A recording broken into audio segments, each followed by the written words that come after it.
Hello guys, welcome छ है मेरो ब्लगमा।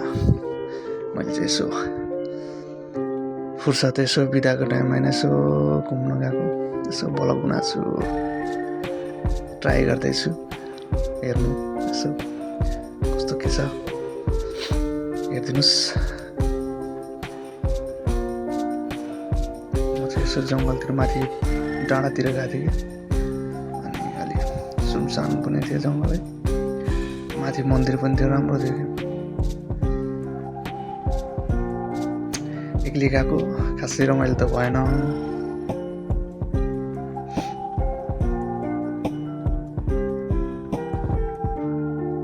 बोर भए पनि माथि चाहिँ आनन्द आयो, तर आनन्द एकान्त थियो, मनलाई आनन्द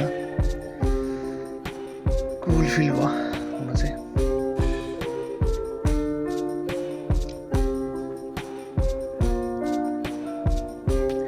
खासै भिडियो सिडियो बनाउँदैन है, यो मलाई आउँदैन तर यसो मन लाएर यसो बनाइदिएको मात्रै जस्तो भए पनि यसो हेरिदिनु।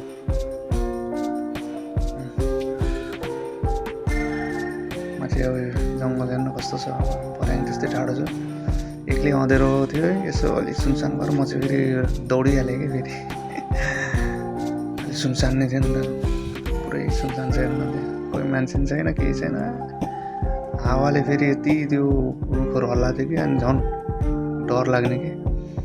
अनि कुदेको त्यही गरेर डराएर कुदे भनौँ अब। रियल भन्दा चाहिँ अब सुनसान पुरै थियो। अनि दौडे भन्दै दौडे, अनि के गर्नु।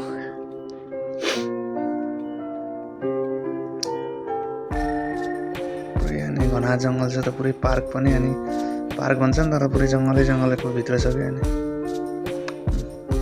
दौड्यो म चाहिँ हेर्दै, फेरि त्यो भर्याङ पनि ठाडो छ कि, अनि त्यही भएर मुनि हेर्दै दौडिनु पऱ्यो नि त। फेरि लड्यो भने टेन्सन है। दौडी भन्दै दौडेको थिएँ म त, यता उता हेर्दै।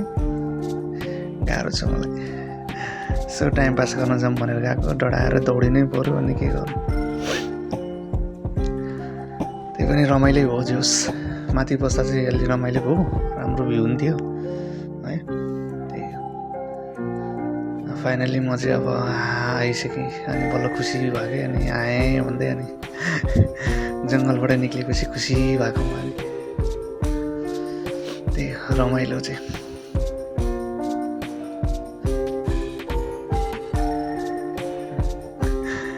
खुसी भएको। यो चाहिँ जङ्गलबाट फाइनली निक्लेँ म, बाँचेँ भन्दै।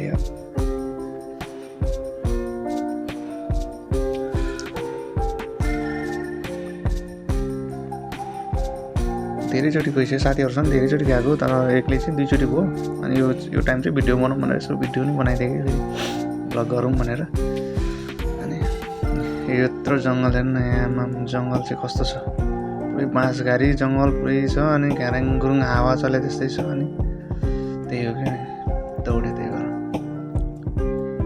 अनि निक्लेँ म। अब म चाहिँ यसो, मेरो आज यासुमी थियो, बिदा थियो, अनि त्यही भएर यसो घुम्न निक्लेँ कि।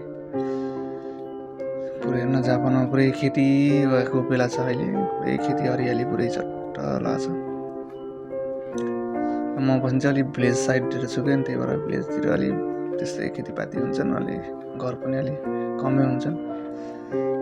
अनि यहाँ पार्कको नाम चाहिँ यहाँनिर छ है। ल गाइज, यसो आउनु मन लाग्ने आउनु होला तपाईँले।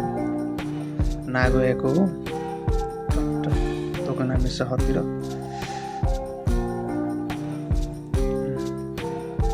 अब म चाहिँ चल्दिएको रुमतिर आफ्नो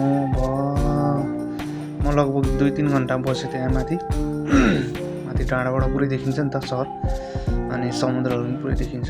बसेँ, अनि रमाइलो थियो।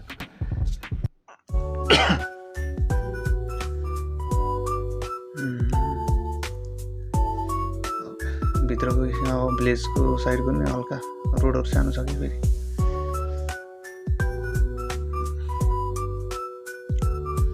अब भ्लग बनाउनु नआयो नि, यसो ट्राई गरेको, के कसो लाग्यो है यसो भनिदिनु होला।